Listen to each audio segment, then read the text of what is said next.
بسم الله الرحمن الرحيم والله جعل لكم من بيوتكم سكنا وقال صلى الله عليه وسلم لما سأله الصحابة ما النجاة يا رسول الله قال أمسك عليك لسانك وليسعك بيتك وابكي على خطيئتك সকল প্রশংসা আল্লাহ তাআলার জন্য, যিনি আমাদেরকে অনেক ব্যস্ততা পেছনে রেখে আল্লাহর ঘর মসজিদে উপস্থিত হওয়ার তৌফিক দিয়েছেন, তাঁর দেওয়া বিধান ফরজ সালাত আদায় করার জন্য এবং তার কথা এবং তার রাসূলের কথা শোনার জন্য, এবং শতকোটি দুরূদ ও সালাম সেই মহান ব্যক্তিত্বের জন্য যার দেখানো পথে চললেই শান্তি। প্রিয় ভাইরা আমার, আমরা এই কথা সবাই জানি যে মানুষের প্রয়োজনীয় যে জিনিসগুলো রয়েছে বা মানুষের যে অধিকার রয়েছে রাষ্ট্রের উপর বা তার মানুষ হিসেবে যে অধিকার, তার মধ্যে তিনটি বা চারটি গুরুত্বপূর্ণ। একটা হচ্ছে মানুষের খাদ্য এবং পোশাক, এবং আরেকটি হচ্ছে মানুষের আবাসস্থল, এবং আরেকটি হচ্ছে শিক্ষা। এগুলো হচ্ছে মানুষের একান্ত প্রয়োজনীয়, যেগুলোকে মানুষের মৌলিক অধিকার বলা হয় রাষ্ট্রের দৃষ্টিতে। সুতরাং তার মধ্যে তৃতীয় যেটা, সেটা হচ্ছে আবাসস্থলের অধিকার, আবাসের অধিকার। এই আবাসস্থলের গুরুত্ব শরীয়তে কতটুক সেটা আমাদের আজকে জানার বিষয়। আল্লাহ জাল্লাহু এই মানুষের যে আবাসস্থল তৈরি করেছেন, সেটা মানুষের নিরাপত্তার সাথে, মানসিক প্রশান্তির সাথে বসবাসের জন্য নির্ধারণ করেছেন। আল্লাহ জাল্লাহু কুরআন মাজিদের মধ্যে বলেন, ওয়াল্লাহু জাআলা লাকুম মিন বুয়ুতিকুম সাকানা, যে আল্লাহ জাল্লাহু তোমাদের জন্য তোমাদের ঘর থেকে আপনার সুন্দরভাবে বসবাসের একটা স্থল ঠিক করেছেন। তাইলে মানুষের ঘর হচ্ছে মানুষের প্রশান্তির সাথে বসবাসের একটি জায়গা। এই কারণে এটা এত বড় নিয়ামত, যার ঘর নেই সে বুঝতে পারে। অনেক মানুষ আছে যারা পথ শিশু যেমন আছে, রোডে ঘাটে থাকে, ঢাকার দিকে বড় বড় শহরে গেলে দেখবেন যে অনেক মানুষের বাড়িঘর নেই, তারা রোডের পাশেই শুয়ে আছে, বাচ্চা কাচ্চা নিয়ে অনেকে শুয়ে থাকে। কেউ কোনো মতে ছালা ইত্যাদি দিয়ে বা কোনো আপনার প্লাস্টিক দিয়ে মানে পেঁচিয়ে কোনো মতে অবস্থান করছে, এদের কোনো ঘর নেই। এই কারণে রাসূল আকরাম সাল্লাল্লাহু আলাইহি ওয়াসাল্লাম এটাকে বিরাট নেয়ামত হিসেবে দেখেছেন, এবং এই জন্য কোনো ব্যক্তি যদি শোয়ার সময় শুতে যায় তখন একটি বিশেষ দোয়া তাকে শিক্ষা দিয়েছেন। কি বলবে? যে আলহামদুলিল্লাহিল্লাযী আত'আমানা ওয়া সাকানা ওয়া কাফানা ওয়া আওয়ানা ফাকাম মিম্মান লা কাফিয়া লাহু ওয়া লা মুওয়িয়া। রাসূল আকরাম সাল্লাল্লাহু আলাইহি ওয়াসাল্লাম বলেন যে এই দোয়া পড়ার জন্য, দোয়ার অর্থ হচ্ছে যে সকল প্রশংসা আল্লাহ তাআলার জন্য, যিনি আমাদেরকে খাদ্য দিয়েছেন, পানীয় দিয়েছেন, এবং তা যথেষ্ট পরিমাণ দিয়েছেন, এবং পাশাপাশি আমাকে আশ্রয়স্থল দিয়েছেন যেখানে আমি আশ্রয় নিতে পারি। এবং পরে বলে যে ফাকাম মিম্মান লা কাফিয়া লাহু ওয়া লা মুওয়িয়া, যে বিশ্বের বুকে এমন কিছু মানুষ রয়েছে যাকে আল্লাহ জাল্লাহু তার যতটুকু যথেষ্ট এত পরিমাণ খাদ্য পানীয় দেয় নেই, যথেষ্ট পরিমাণ তাকে থাকার সুবিধা দেয় নেই। সুতরাং বলছেন যে এমন অনেকের আছে, কিন্তু আমাকে তো আল্লাহ দিয়েছেন। এই কারণে অনেকের কোনো আবাসস্থল নাই, অনেকের যথেষ্ট খাদ্য এবং পানীয় নেই। সুতরাং আল্লাহ যেন তাকে দিয়েছে, এই জন্য আল্লাহর প্রশংসা করতে বলা হয়েছে। দোয়ার মধ্যে এটাই বলা হয়েছে। এবং এই আবাসস্থলটা মানুষের জন্য আপনার নাজাতের একটা মাধ্যম। যে মানুষ যতই ঘরমুখী হতে পারে, একজন মানুষ তার বৈবাহিক জীবনে যদি সে ঘরমুখী থাকে, সেই ঘরে প্রশান্তি থাকে। যে ঘরমুখী হয় না, সেই ঘরে শান্তি থাকে না। এই কারণে রাসূল আকরাম সাল্লাল্লাহু আলাইহি ওয়াসাল্লামকে সাহাবায়ে কেরাম যখন জিজ্ঞাসা করেছেন যে মান নাজাত ইয়া রাসূলুল্লাহ, যে নাজাত পাওয়া যাবে কিভাবে, মুক্তি পাওয়া যাবে কিভাবে, রাসূল আকরাম সাল্লাল্লাহু আলাইহি ওয়াসাল্লাম তখন তিনটা পলিসি দিয়েছেন। রাসূল আকরাম সাল্লাল্লাহু আলাইহি ওয়াসাল্লাম বলছেন যে ইমসিক আলাইকা লিসানাক, যে তোমার প্রথমে মুখকে নিয়ন্ত্রণ করবে। মুখের নিয়ন্ত্রণ মানুষের নিরাপত্তার জন্য দরকার। অনেক মানুষ আছে মুখের কারণে মারধর খায়, জেলে থাকে। অনেক নেতা আছে যারা উল্টে পাল্টা বলার কারণে, রোডে ঘাটে চিৎকার দেওয়ার কারণে শেষ পর্যন্ত জেলে কি বছরে বছরে আছে। তাইলে কেন? রাসূল আকরাম সাল্লাল্লাহু আলাইহি ওয়াসাল্লাম নিরাপত্তার জন্য বলেছে মুখকে সামলাও, আমসিক আলাইকা লিসানাক, মুখ সামলিয়ে কথা বলো। কারণ মুখের যদি নিয়ন্ত্রণ হারিয়ে যায় তখন তোমার নিরাপত্তাও হারিয়ে যাবে, তোমার নিরাপত্তা থাকবে না। এই কারণে অনেক মানুষ নিরাপত্তাহীনতায় ভুগেছে তার মুখের কারণে। অনেক মহিলা আছে মুখের কারণে স্বামীর মার খাচ্ছে বারবার, আছে নাকি নাই? মানে স্বামীর বারবার মার খাচ্ছে মুখের কারণে, তার মানে কথা মুখ চলে বেশি, তাইলে নিরাপত্তা নষ্ট হয়। তার মধ্যে 1 নম্বর কি? মুখ। যে মুখের যদি যত্রতত্র ব্যবহার করা হয়, মুখ যদি সামনে কথা না বলা হয়, তাইলে নিরাপত্তা থাকে না, শাস্তির সম্মুখীন হতে হয়। 2 নম্বর বলেছে বলিয়ে সাকাবাইতুক, যদি নিরাপত্তা চাও, যদি মুক্তি চাও, তাহলে যেন তোমার ঘর তোমাকে আপনার ঘিরে রাখে, বেষ্টন করে রাখে। তোমার ঘর যেন তোমার জন্য যথেষ্ট হয়ে যায়, মানে ঘরে সময় দেওয়ার জন্য বলা হচ্ছে যে ঘরে সময় দাও। সুতরাং একজন পুরুষের যদি বাইরে তার নিতান্ত কোনো প্রয়োজন না থাকে, তাইলে বাকি সময় বাইরে আড্ডা না দিয়ে তাকে ঘরমুখী হতে হবে, ঘরে আসতে হবে, ঘরে নিজের বাচ্চাকে চিন্তাদেরকে দেখতে হবে, নিজের স্ত্রীকে সময় দিতে হবে। সুতরাং এই সমস্ত হচ্ছে তার কাজ, তাইলে সে নিরাপত্তা পাবে, ঘর নিরাপদ থাকবে, নাইলে ঘর নিরাপদ থাকবে না। 3 নম্বর যেটা মুক্তির জন্য রাসূল আকরাম সাল্লাল্লাহু আলাইহি ওয়াসাল্লাম পরামর্শ দিয়েছেন, ওয়াবকি আলা খাতিআতিক, যে তুমি তোমার গুনাহের জন্য কান্নাকাটি করো। একজন মানুষ বলতেই সে পাপ করে থাকবে, এটা স্বাভাবিক। এই কারণে রাসূল আকরাম সাল্লাল্লাহু আলাইহি ওয়াসাল্লাম বলেছেন যে সব সময়ের জন্য একটা দায়িত্ব থাকে যে একজনের সে যেন নিজের গুনাহের জন্য কান্নাকাটি করে আল্লাহর কাছে। সুতরাং সেটাও নাজাতের জন্য একটা মাধ্যম। কারণ যদি কান্নাকাটি করে, তওবা করে, ইস্তেগফার করে, আল্লাহ যেন তাকে ক্ষমা করে দেবেন। কারণ আল্লাহ নিজেই বলছেন আত-তাওবাতু তাজুব্বু মা কানা ক্বাবলাহা, যে তওবা করলে পূর্বের সমস্ত গুনাহ মাফ হয়ে যায়। সুতরাং এটা একটা নাজাতের বিরাট 3টি মাধ্যম, এটা আমাদের খেয়াল রাখতে হবে। এইগুলোর মাধ্যমে আমরা নাজাত পেতে পারি। যখন ঘরটা আপনার নিরাপত্তা একটা জায়গা, যে নিরাপদ একটি জায়গা, এই নিরাপত্তার দায়িত্ব কিন্তু রক্ষা করার দায়িত্ব হচ্ছে মহিলাদের। কারণ মহিলারা হচ্ছে ঘরের রানী, মানে ঘরের পুরো নিয়ন্ত্রক হচ্ছে মহিলা। এই কারণে মহিলাকে, যখন মহিলাই ঘরকে নিয়ন্ত্রণ করবে, ঘরকে সাজিয়ে গুছিয়ে রাখবে, নিজের সন্তানদেরকে আপনার ঘিরে রাখবে আদর যত্ন দিয়ে, এই কারণে মহিলাদের আবাসস্থল এবং মূল কর্মক্ষেত্র আল্লাহ জাল্লাহু বলেছেন ওয়াকারনা ফি বুয়ুতিকুন্না, যে মহিলাদেরকে আল্লাহ আদেশ করেছেন যে তোমাদের আসল জায়গা হচ্ছে ঘর, যে ঘরের মধ্যে অবস্থান করতে হবে মহিলাদেরকে আদেশ। কারণ যদি মহিলা ঘরে না থাকে, ওই ঘরের কোনো কি আপনার আরাম আয়েশ উঠে যায়, ওই ঘরে কোনো প্রশান্তি থাকে না। যদি মহিলা বাইরে চাকরি করে, চাকরি থেকে আসবে, তখন স্বামী তার খেদমত দিবে না মহিলা তার খেদমত দিবে, তখন তো ঝামেলা লেগে যায়। মানে পাকাই বেঁকে অনেক পুরুষ মহিলা আছে, 2 জন চাকরি করে, খানা পাকানোর কোনো কাজ থাকে না, তখন বাইরের থেকে হোটেল থেকে আপনার অর্ডার দিয়ে খানা আনে, কখনো খানা পাকায় না। তাইলে এখন ওই যে যাযাবরের জিন্দিগির মতো, ঘরে থাকলেও যাযাবরের মতো, মানে খানা কোনো পাকানোর কোনো মাথায় চিন্তা নেই। পরবর্তীতে অসুস্থ হয়ে যায়, বদ অভ্যাস সৃষ্টি হয়ে যায়, বাচ্চা কাচ্চা সবগুলোর বদ অভ্যাস হয়ে যায়। কয়েকদিন আগে আমার এক শাগরিদ সৌদি আরবের, সে ফোন করে বলতেছে, শায়েখ আমার জন্য একটা মেয়ে দেখবেন, বিয়ে করবে। বেচারা বয়স 60 বছর হয়ে গেছে। বলেছে আমার স্ত্রী মারা গেছে, মেয়ে ছেলে যারা আছে এদের বদ অভ্যাস হয়ে গেছে। সৌদি আরব থাকা অবস্থায় অনেক টাকা পয়সা পাঠাইছি, এরা কখনো খানা পাকাইতো না, খানা অর্ডার দিয়ে টাউনে থাকতো ঢাকাতে, অর্ডার দিয়ে খানা নিয়ে এসে বাসায় খাইতো, কখনো পাকাইতো না। শেষ পর্যন্ত বলে সৌদি আরব থেকে ফিরে এসে নিজে পাকাই খাইতাম, মানে বউ থাকা অবস্থা। এখন বউ মারা গেছে, তারও ঝামেলা, মেয়েও পাকায় না, মেয়েও অর্ডার দিয়ে আপনার খানা আনে, সে চাকরি করে আরেক জায়গায়, বলে যে এখন তো আমার একা থাকা মুশকিল। এই যে দুরবস্থা, মানে ঘর থাকেও ঘরহীন মানুষের মতো, অথচ ধনী লোক নিজের বাড়ি, নিজের ঘর, সব কিছু ভাড়া, আর বাড়ি আছে ভাড়া দিচ্ছে, মানে আয় রোজগারের কোনো অসুবিধা নেই, কিন্তু ঘরে থাকিও ঘরহীন মানুষের মতো। তাহলে কেন? কারণ নিয়ন্ত্রক যে ঘরকে যে মানে আপনার আরামের জায়গা হিসেবে রূপান্তরিত করবে, যিনি ঘরের কর্তা, নিয়ন্ত্রণকারী, হ্যাঁ, ঘরকে সুখের রাজ্যে রূপান্তরিত করবে, তিনি হচ্ছেন মহিলা। মহিলা যখন অবহেলা করবে ঘরের প্রতি, তখন ঘরের অবস্থা আপনার ছিন্ন ছিন্ন হয়ে যাবে। এই কারণে আল্লাহ অর্ডার করেছেন ওয়াকারনা ফি বুয়ুতিকুন্না, যে তোমরা ঘরে অবস্থান করো।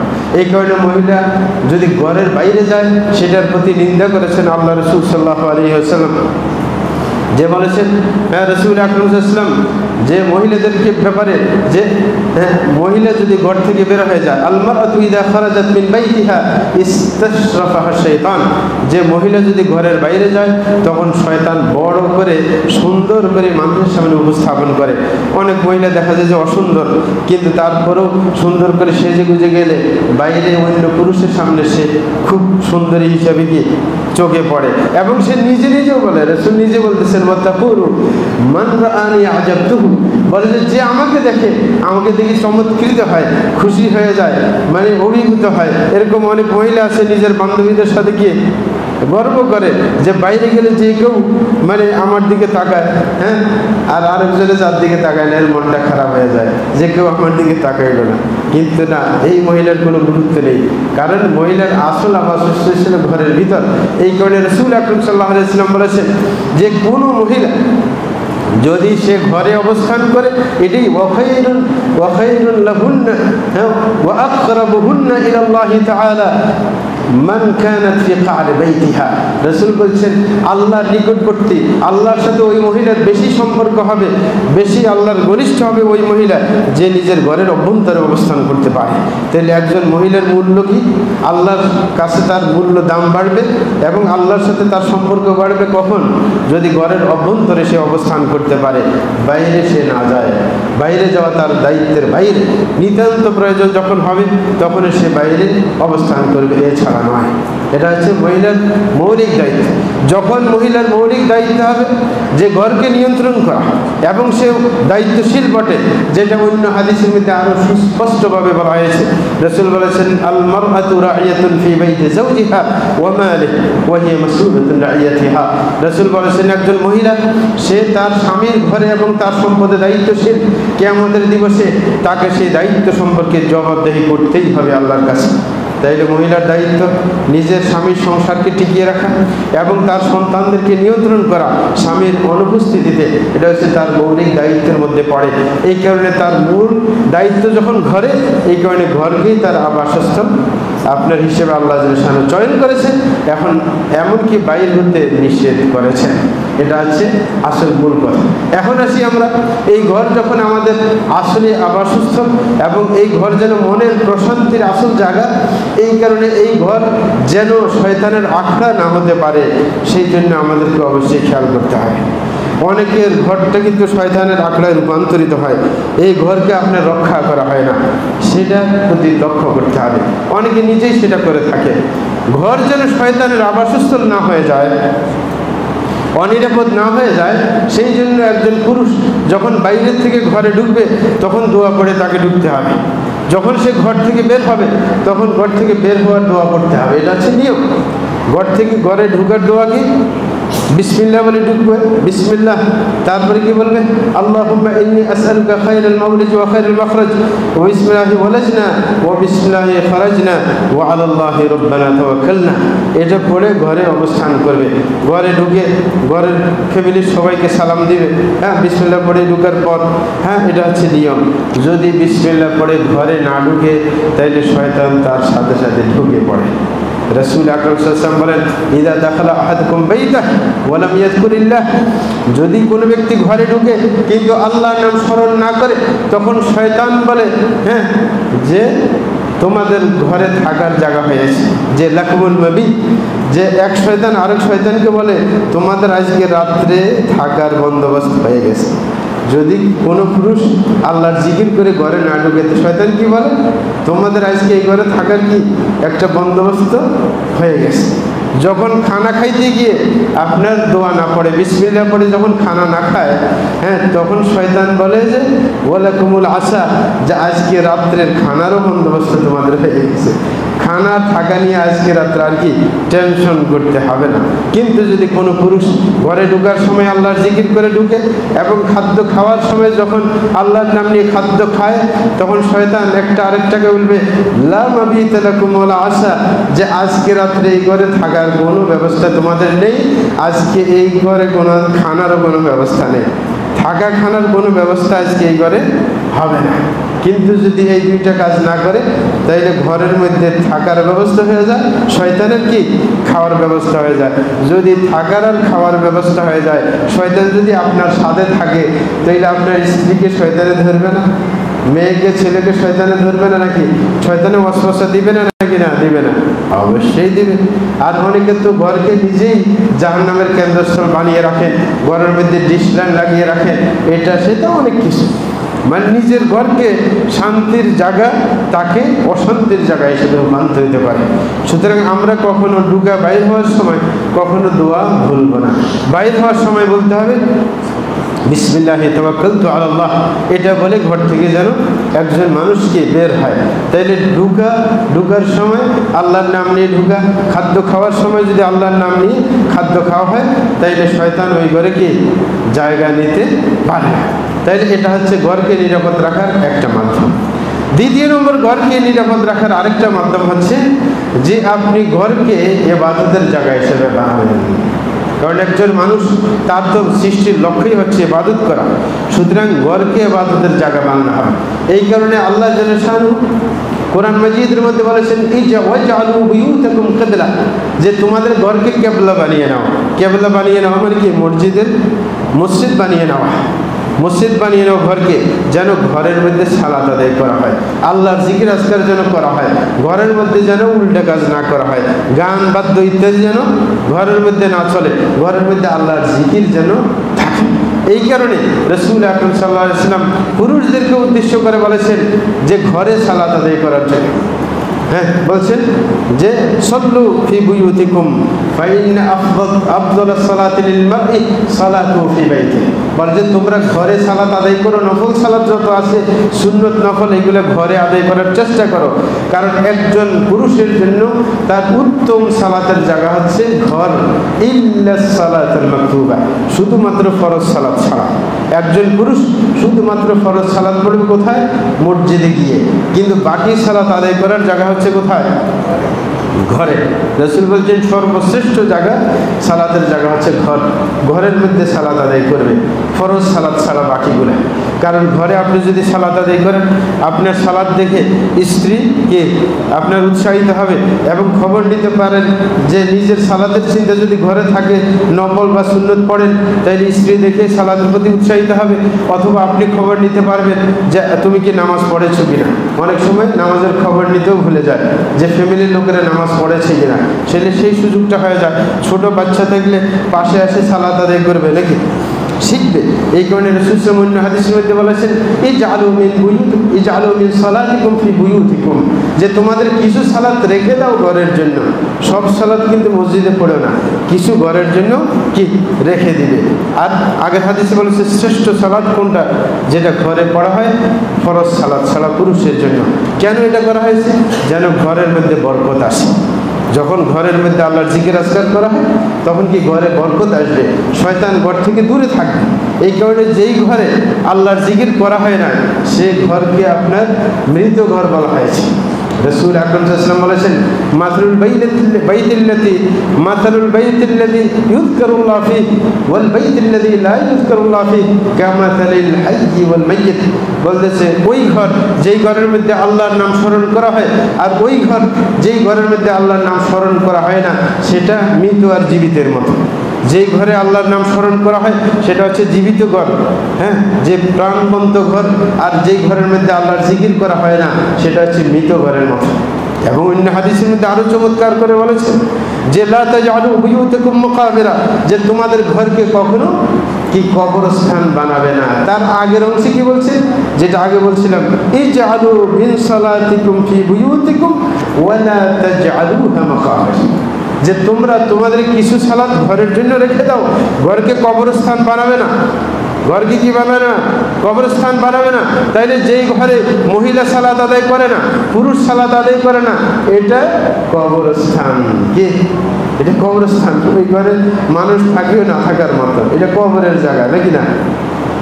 এই কারণে আগের যুগে মানে এক বাঁধি আর কি, যে যুগে বাঁধি ছিল আর কি, তো এক বাঁধি তাকে কিনে নিয়েছে এক ঘরের মালিক। তো ঘরের মানুষরা তাকে কিছুদিন রাখার পরে তো মহিলা ওই বাঁধি তার মনিবকে বলতেছে আমি তোমার কাছে থাকবো না, আমাকে আবার বিক্রি করে দাও। বলেছে বিক্রি করে দিব না কেন? কি সমস্যা আমাদের ঘরের? বলে যে তোমাদের ঘরটা কবরস্থানের মতো, একটু কবরস্থান হয়ে গেছে, তোমরা নামাজ কালাম পড়ো না। বলে যে নামাজ তো পড়ি, আমরা ফরজ সালাত আদায় করি না। বলে যে না না, এইটা না, এটা তো সব মুসলমান আদায় করে। ওই যে তাহাজ্জুদ পড়ে না কেন, নফল সালাত আদায় করে না কেন ঘরের মধ্যে, তাইলে তো এটা কবরস্থানের মতো হয়ে গেল। কারণ আমি যেই ঘরে ছিলাম এরা বলে যে 1-2 ঘন্টা কি তাহাজ্জুদ পড়তো, সুতরাং এই ঘরের প্রাণ ছিল, এই ঘরে জীবন ছিল, কিন্তু তোমাদের ঘরে আসি দেখি যে এটা কবরস্থান হয়ে গেছে। তাইলে যেই ঘরের মধ্যে কোনো সালাত আদায় করা হয় না, মহিলা সালাত আদায় করে না, তাইলে এটা কবরস্থানের মতো। এখানে রসুল বলছে না, কবরস্থান বানাইতে যাবে না। তাইলে ঘরকে কবরস্থান কখনো বানাতে যাব না। তারপরে যে কাজটা করা উচিত, আমার ঘরকে শান্তির জায়গা হিসেবে রক্ষা করার জন্য আমি কখনো বাড়িতে কুকুর লালন পালন করব না। অনেকে আছে কুকুর লালন পালন করে, নাকি না? আছে না? অনেকে কুকুর পালে না। কুকুর পাললে কুকুর যদি কোনো ঘরে ঢুকে, কোনো ঘরে যে ছবি থাকে, ওই ঘরে ফেরেশতা প্রবেশ করে না। হ্যাঁ, ইন্নাল মালাইকাতু লা তাদখুলু বাইতান ফিহি কালবুন ওয়ালা তাসাবি। রাসূল আকরাম সাল্লাল্লাহু আলাইহি ওয়াসাল্লাম বলছেন যে লা তাদখুলুল মালাইকাতু বাইতান ফিহি কালবুন ওয়ালা তাসাবি, যে এমন ঘরে ফেরেশতা প্রবেশ করে না। ফেরেশতা প্রবেশ করে না মানে সব ফেরেশতা না, রহমতের ফেরেশতা প্রবেশ করে না। ঘরে কুকুর থাকলেও, ছবি থাকলেও যখন মৃত্যু চলে আসবে, মৃত্যুর ফেরেশতা ঢুকবে না ঘরে? অবশ্যই ঢুকবে। হ্যাঁ, ওটাকে বাধা দিবে না কোনো কিছু। তাইলে রহমতের ফেরেশতা ঘরে প্রবেশ করবে না যেই ঘরে কুকুর থাকে এবং ছবি থাকে। কিন্তু বাংলাদেশে অনেক ঘর আছে ছবির আড্ডাখানা, নাকি? এই দেয়ালে এক ছবি, ওই দেয়ালে এক ছবি, ছবি টাঙ্গায় রাখছে, মানে নিজের বাপের ছবি, মার ছবি না। এগুলো তো অন্তরে জায়গা নেবে। নিজের মা বাপের কথা ভুলবে কেন? সবসময় স্মরণ করবে, মরে গেলে সকাল সন্ধ্যা স্মরণ করবে, প্রত্যেক সালাতের মধ্যে স্মরণ করবে, মাতা পিতার জন্য দোয়া করবে, সেজদার মধ্যে যখন যাবে দোয়া করবে, সালামের আগে দোয়া করবে, নিজের মাতা পিতার জন্য। এটা তো অধিকার, মাতা পিতার অধিকার। আপনাকে জন্ম দিয়ে গেলেন তারা এবং আপনাকে অর্থ সম্পদ দিয়ে গেলেন, তো সুতরাং কার জন্য দোয়া করবেন যদি তার জন্য দোয়া না করেন? ওই যে গত পরশু একজন আমাকে বলতেছিল, এক বছরের একটা ছেলে আর কয়েকটা মেয়ে আছে, তো বাপে তেমন মানে কি করে কোনো মতো চলতেছে, জীবন যাপন করতেছে। মানে ছেলে বুঝে না যে কতটুকু তার মানে টাকা জমা আছে কোথাও, এরকম মানে দেখতেছে জীর্ণ শীর্ণভাবে ঘর চালাচ্ছে কোনো মতো টানা হেঁচড়া করে। মৃত্যুর আগে বাপ যখন একটু মৃত্যু সন্নিকটে অবস্থায়, ছেলে বাপকে বলতেছে, তুমি এইভাবে আমাদেরকে ছন্ন ছড়া করে রেখে গেলে, কোনো কিছু আমাদের জন্য রেখে গেলে না, কিভাবে আমরা চলবো, কিভাবে কি করবো? হ্যাঁ, তো এরকম বলবো যে তারপরে তোমার যদি কোনো ঋণ টিন থাকে এগুলো আমরা কিভাবে দেব? হ্যাঁ, কোনো ব্যবস্থা নেই, বন্দোবস্ত নেই। আচ্ছা, তারপরে বলছে আল্লাহই দেখবে, তোমরা সময় মতো বুঝবে।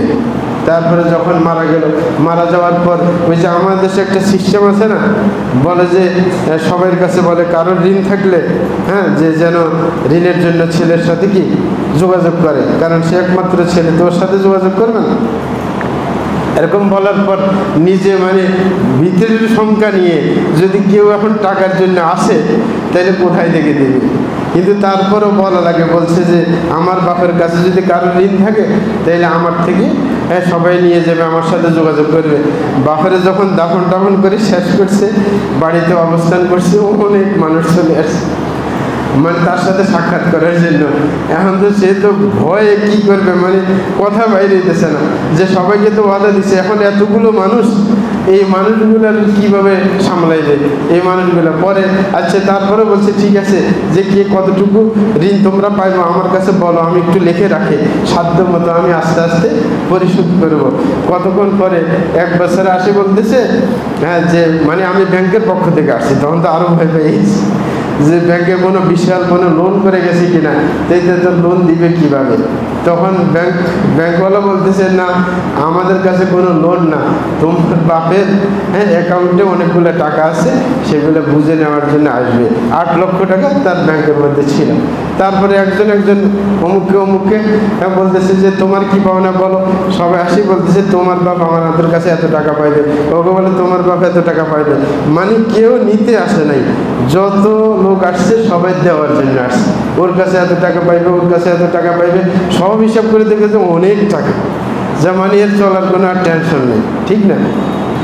তো এরকম যে প্রত্যেকটা আপনার পিতা তার সন্তানের জন্য সে শুধু তার জীবদ্দশায় চিন্তা করে না, তার ভবিষ্যৎ নিয়েও চিন্তা করে, সে যেন কষ্টে না পড়ে। তাইলে আপনার মাতা পিতার জন্য আপনি দোয়া করবেন না, কে করবে? এটা তো আপনার ফরজ দায়িত্ব। যে করতেই হবে, সবসময় করতে হবে। এটাকে ছবি আকারে ঝুলে রেখে তো কাজ হবে না।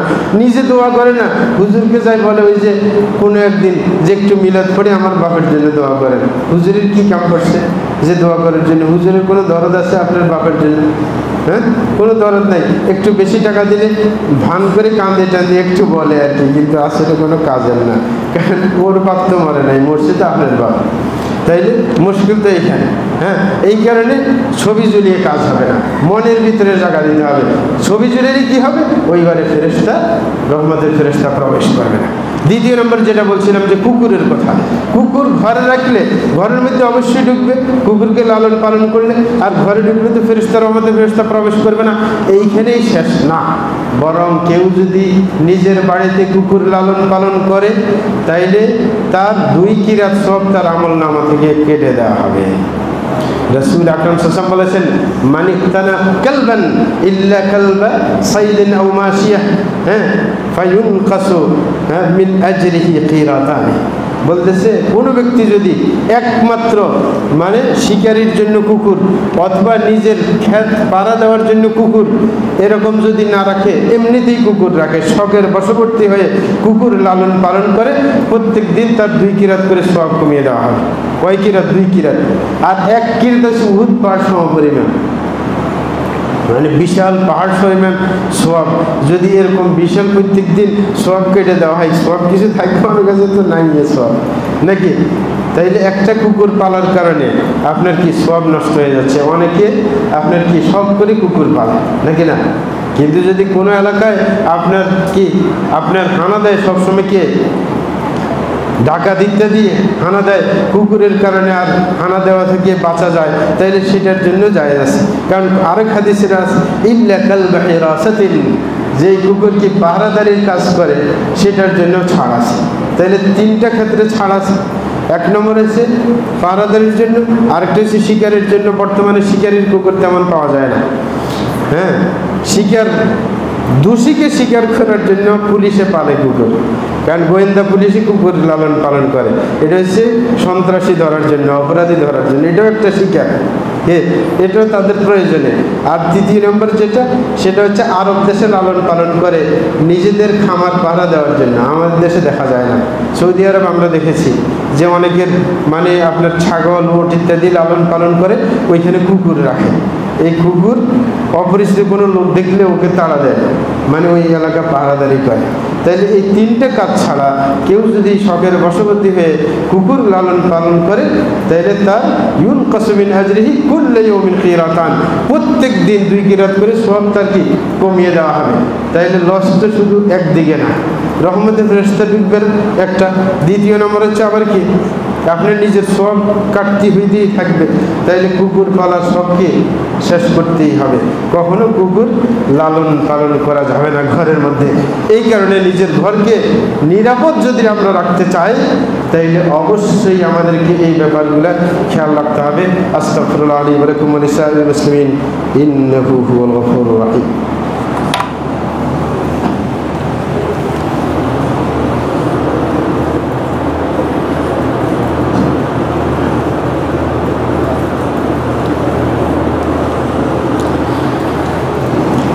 আলহামদুলিল্লাহ রাব্বিল আলামিন ওয়া সাল্লাতু ওয়াসসালামু আলা সাইয়্যিদিল মুরসালিন নবিয়িনা মুহাম্মদ ওয়া আলা আলিহি ওয়া সাহবিহি আজমাইন, মা বা'দ। প্রিয় ভাইরা, আমরা আলোচনা করতেছিলাম ঘর সম্পর্কে, যে ঘরকে কিভাবে শান্তির নিড় হিসেবে তৈরি করা যায়, কিভাবে ঘরের নিরাপত্তা রক্ষা করা যায়, ঘরে যেন একজন মানুষ আসলে প্রশান্তি পায়, সেই ব্যাপারে আলোচনা করতেছিলাম। যে ঘরকে অবশ্যই শয়তানের হাত থেকে রক্ষা করতে হবে।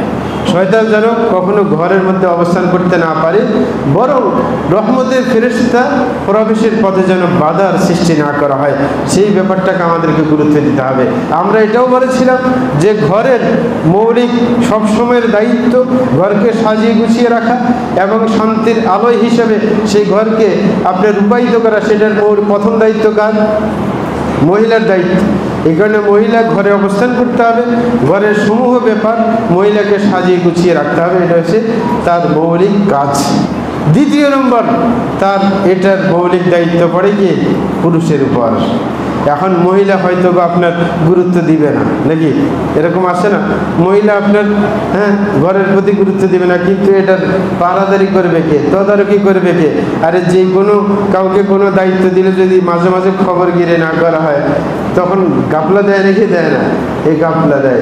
এই কারণে তারপরে মৌলিক দায়িত্ব পুরো ঘরের নিয়ন্ত্রণ, যদিও না থাকা অবস্থায় স্ত্রী দায়িত্ব পালন করবে, কিন্তু সে কি সঠিকভাবে দায়িত্ব পালন করছে কিনা, বা আপনি তাকে নিয়ন্ত্রণ করা লাগবে, এই জন্য দায়িত্ব আপনার। এই কারণে রাসূল আকরাম সাল্লাল্লাহু আলাইহি ওয়াসাল্লাম বলেছেন, একজন পুরুষ তার পুরো ফ্যামিলির দায়িত্ব তার, যে তার পুরো ঘর সম্পর্কে তাকে হিসাব দিতে হবে পরকালে। সুতরাং মৌলিক যখন দায়িত্ব, ঘরকে ইবাদতের জায়গা হিসেবে রূপান্তরিত করার মৌলিক দায়িত্ব কার উপর পড়ে? পুরুষের উপর। যে পুরুষ সবসময় তদারকি করবে যে আমার ঘরে যেন কোনোভাবে শয়তানের আশ্রয়স্থল না হতে পারে, এবং আমার ঘরে সবসময় যেন ইবাদত হয়, যেন এটা কি রহমতের ফেরেশতার আনাগোনার জায়গা হিসেবে কি রূপান্তরিত হয়। এই কারণে পুরুষ এই প্রতি খেয়াল রাখবে। তার একটা দায়িত্ব আগে বললাম যে ঘরে আসে কিছু সালাত আদায় করতে হবে, ঘরে জিকির করতে হবে। আর ঘর থেকে শয়তান যদি ঢুকে যায়, ধরেন আমরা অনেকে আগে থেকে খেয়াল করি নাই, মানে ঘরটা শয়তানের আখড়া হয়ে গেছে, এখন কি করতে হবে? শয়তান এগুলোকে তাড়াইতে হবে না, নাকি হবে না? তাড়াইতে হলে প্রথম এসে শয়তানকে কে জায়গা দিচ্ছে ওকে আগে ঠিক করতে হবে। যদি আপনার স্ত্রী ঠিক না থাকে, নামাজ কালাম না পড়ে ঘরের মধ্যে, তাইলে সে তো শয়তানের জায়গা দিয়ে দিল, নাকি দিল না? এটাই তো ঘরকে কবরস্থান বানাই ফেললো। তাইলে তাকে শুধরাইতে হবে, তাকে কঠিনভাবে কি আদেশ করতে হবে সালাত আদায়ের প্রতি, কারণ এটার জন্য আপনাকে হিসাব দিতে হবে। আল্লাহ রাসূল সাল্লাল্লাহু আলাইহি ওয়াসাল্লামকে আল্লাহ আদেশ করছেন, ওয়া'মুর আহলাকা বিস-সালাতি ওয়াসতাবির আলাইহা, যে আপনি অবশ্যই আপনার ফ্যামিলিকে সালাতের আদেশ দিবেন এবং ধৈর্য সহকারে সেই আদেশ বাস্তবায়ন করার ব্যবস্থা গ্রহণ করবেন। এখানে ওয়াসবির বলে নেই, ওয়াসবির আলাইহা বলে নেই, ওয়াসতাবির। ইস্তিবার ইফতিআলের সিগা, এখানে অক্ষর বেশি। কাসরাতুল মাবানি তাদুল্লু আলা কাসরাতিল মাআনি, এটা একটা সূত্র আরবি ভাষার, যে অক্ষর বেশি হলে অর্থ বেশি বুঝাইবে। ধৈর্য ধরা মানে ইসবির, ধৈর্য ধরা একবার হইলে হইতে পারে, কিন্তু ইসতাবির মানে বারবার ধৈর্য ধরতে হবে। কারণ আপনি ঘরের মহিলাকে নামাজি বানাইতে হলে একদিন অর্ডার দিলে হবে না, প্রত্যেক দিন অর্ডার দিতে হবে, ধৈর্য ধরতে হবে। যতক্ষণ পর্যন্ত সে সালাত আদায়কারিনী মহিলাতে রূপান্তরিত না হবে, ততদিন পর্যন্ত আপনার এই পরিশ্রম চলতে থাকতে হবে। ঘরের মধ্যে যদি আপনার কোনো ছেলে সন্তান যদি সালাত আদায় না করে, তাইলে আপনার এর পিছনে লাগতে হবে। যতদিন পর্যন্ত সালাত আদায়কারী না হবে, আপনার প্রচেষ্টা অব্যাহত রাখতেই হবে, না হলে কিন্তু আপনার ঘরটা কবরস্থানে রূপান্তরিত হবে। এই কারণে ঘরের দায়িত্ব এটা। এই কারণে রাসূল আল্লাহ হযরত ইসমাঈল আলাইহিস সালামের সুনাম করেছিলেন কোরআন মাজিদের মধ্যে। আল্লাহ বলেছেন যে ওয়াযকুর ইসমাঈল ইন্নাহু কানা সাদিকাল ওয়া'দি ওয়া কানা রাসূলান নাবিয়্যা ওয়া কানা ইয়া'মুরু আহলাহু বিস-সালাতি ওয়াজ-যাকাতি ওয়া কানা 'ইনদা রাব্বিহি মারদিয়্যা। আল্লাহ কি বলেছেন যে ইসমাইলের কথা স্মরণ করো। কি দরকার আমাদের ইসমাইলের কথা স্মরণ করার? কি কাম আছে আরেকজনের কথা স্মরণ করবো কেন? বলতেছেন যে তার অনেকগুলো গুণ ছিল। এক নম্বর গুণ হচ্ছে সাদিকাল ওয়া'দ, তিনি যে কোনো ওয়াদা করতেন সত্য ওয়াদা করতেন, কখনো মিথ্যা ওয়াদা করতেন না। তাইলে সত্যবাদিতে একটা মহাগুণ, যেই কারণে সে স্মরণীয় হয়ে থাকতে পারে সমাজের মধ্যে, নাকি না? এবং আরেকটা কারণ কি, ওয়া কানা রাসূলান নাবিয়্যা, তিনি তো রাসূল ছিলেন, নবী ছিলেন, তাহলে তাকে স্মরণ করতে হবে, অবশ্যই স্মরণ করতে হবে। আরেকটা তাকে স্মরণ করার কারণ কি, ওয়া কানা ইয়া'মুরু আহলাহু বিস-সালাতি ওয়াজ-যাকাত, যে তিনি কি করতেন, নিজের ফ্যামিলির সবাইকে সালাতের আদেশ করতেন, যাকাতের আদেশ করতেন। তাইলে এই কাজের কারণে কি স্মরণ করতে হয়। সর্বশেষ কি বলছেন, ওয়া কানা 'ইনদা রাব্বিহি মারদিয়্যা, তিনি ছিলেন আল্লাহর কি সন্তোষ ভাজন একজন বান্দা, যে তাকে আল্লাহ তার উপর সন্তুষ্ট ছিল। এই কারণে স্মরণের কথা বলা হয়েছে। সুতরাং আমি আপনি যারা প্রত্যেকেই অবশ্যই নিজের ঘরকে, যেটা আমাদের আসল শান্তির জায়গা, সেই শান্তির জায়গাকে শান্তির জায়গা হিসেবে যদি আমরা দেখতে চাই, তাহলে এই ঘরকে আপনাকে রক্ষা করতে হবে শয়তানের হাত থেকে। আরেকটা সর্বশেষ কথা বলে শেষ করব, সময় শেষ ভাগে, যে আপনার ঘরে যদি শয়তান ঢুকে যায়, ঘরের মানুষকে তো সালাতের অনুসারী করবেন, সালাত পড়ার তাগিদ দিবেন, পাশাপাশি ঘরের মধ্যে সূরা বাকারা তেলাওয়াত করার ব্যবস্থা করবেন। রাসূল আকরাম সাল্লাল্লাহু আলাইহি ওয়াসাল্লাম বলেছেন, ইন্না শাইতানা লা ইয়ানফিরু মিনাল বাইতিল্লাযী তুকরাউ ফি সূরাতুল বাকারা। বলছেন ওই ঘর থেকে শয়তান পালিয়ে যায় যেই ঘরে সূরা বাকারা তেলাওয়াত হয়। কি হয়? সূরা বাকারা তেলাওয়াত হয়। এই কারণে সূরা বাকারা তেলাওয়াত করার ব্যবস্থা করতে হবে। প্রত্যেক দিন সকালে সূরা বাকারা কিন্তু লম্বা সূরা, এটা 2.5 পারার মতো, এটা ভাগ করে তেলাওয়াত করতে পারেন। ঘরের মধ্যে যদি 2-3 জন থাকে, ভাগ করে সবাই মিলে যদি একসাথে তেলাওয়াত করে সূরা বাকারা তেলাওয়াত হয়ে যায়, নাকি না? আর যদি একান্ত না পারা যায়, কিছু নিজে পড়বে আর কিছু রেকর্ড আকারে কি চালু করবে, মানে অ্যাপস আছে, কোরআন শরীফের অ্যাপস আছে না মোবাইলের মধ্যে, কমপক্ষে শয়তানকে তাড়ানোর জন্য অ্যাপসটা চালাই দেবে। কারণ ওই ঘরে কোরআনের আওয়াজ হইলেই হয়, সূরা বাকারা পড়া হইলেই হয়।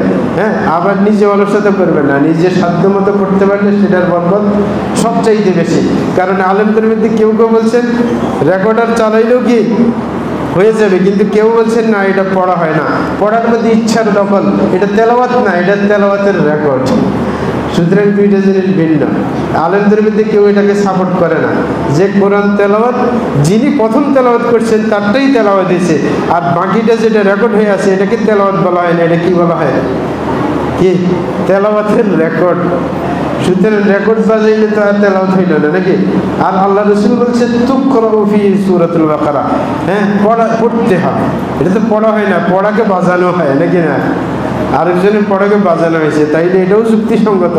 এই কারণে আমরা খামখেয়ালি করবো না, যদিও কেউ কেউ সুযোগ দিচ্ছেন, এই কারণে আমরা বলবো সাধ্যমতো আপনি কিছু পড়েন, বাকিটা রেকর্ড চালান।